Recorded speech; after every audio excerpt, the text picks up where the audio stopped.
पहले तो आपका वेलकम हमारे थैंक यू, बात करने के लिए। Thank you so much. आपकी जो पिक्चर आ रही है, क्या आकर्षित किया आपको इस पिक्चर बनाने के लिए? क्या वो किताब थी या योगी जी का व्यक्तित्व था या कुछ और? क्या आपको आकर्षित किया जो इस फिल्म को बनाने के पीछे? इस फिल्म के लिए अगर मैं बताऊं मुझे किसी ने आकर्षित किया तो वो है योगी जी का व्यक्तित्व। इतनी बड़ी पर्सनालिटी, और सबसे बड़ी पर्सनालिटी से ज़्यादा मतलब एक तो बड़ी पर्सनालिटी, वो इतने बड़े पर्सनालिटी बने, इतनी छोटी सी जगह को बिलोंग करते थे वो।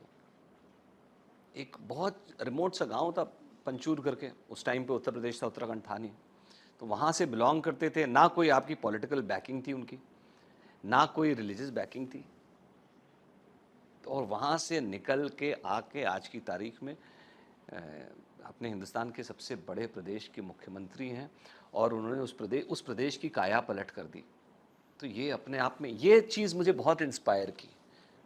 और ये चूँकि जैसे कहते हैं ना, ये हमारी हमारी हिंदुस्तान की डेमोक्रेसी की खूबी है। अगर हम बात करें किताब को, जब आप बड़े पर्दे पे उतारते हैं किसी किताब का एडेप्टेशन, कितना मुश्किल होता है वो करना, क्योंकि आपको एक सिनेमैटिक एंगल भी उसमें लाना होता है, उसके बारे में थोड़ा बताइए। बहुत टफ होता है।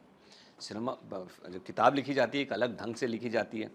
अब उसमें बहुत सारी चीज़ें ऐसी होती हैं जो जिसे कहते हैं कि आपको पर्दे पे जब दर्शानी है तो कैसे दर्शाओगे, है ना। लिखने के लिए कभी कभी हम लिख देते हैं ये उसने ऐसा महसूस किया। अब वो जो महसूस किया वो पर्दे पे उतारना है, तो उसके लिए फिर सीन बनाए जाते हैं। चैलेंजिंग होता है, और किताब से भटके भी नहीं, किताब की जो गरिमा है वो भी मेंटेन रहे। तो चैलेंजिंग तो होता है, पर हमने बहुत बखूबी किया। इसमें जो बुक है हमारी, मॉन्क को बिकेम चीफ मिनिस्टर, उसके जो राइटर हैं शांतनु गुप्ता जी, तो उनकी भी बड़ी सहायता मिली, बिकॉज उनको योगी जी के बारे में जानकारी बहुत ज़्यादा थी और बहुत डिटेल में थी, तो बहुत हेल्प किया। और अगर हम बात करें कास्ट की, परेश रावल है इसमें, आनंद जोशी है, निरोवा भी है, तो वो जो कास्टिंग का था वो प्रोसेस क्या था, क्या थॉट्स से बिहाइंड, क्या कि इतने बड़े किरदार को प्ले करने के लिए कैसे वो प्रोसेस क्या था, उसके बारे में भी थोड़ा हमें बताइए। कभी कभी क्या होता है, डायरेक्टर के दिमाग में चेहरा आ जाता है। जब हम कैरेक्टर पढ़ते हैं, कहानी पढ़ते हैं ना, तो चेहरा आ जाता है।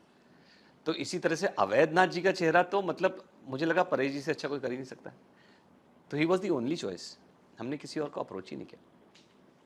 अगर हम बात करें कि ये स्टोरी जो है रियल पॉलिटिकल फिगर है, एंड साथ में स्पिरिचुअल एंगल भी है एक उनका, तो ये जो होता है ब्लैंड, ये कितना मुश्किल था बनाना, कि आप एक तरफ पॉलिटिकल स्टोरी को भी साथ में नैरेटिव चल रहा है, एंड साथ में एक स्पिरिचुअल एंगल भी है, एंड रियल लाइफ स्टोरी है, तो कहीं ना कहीं इसको पर्दे पे उतारना कितना मुश्किल रहा है, या क्या सोच थी उसकी? देखिए, मुश्किल से ज़्यादा एक्साइटिंग था मैं कहूँगा।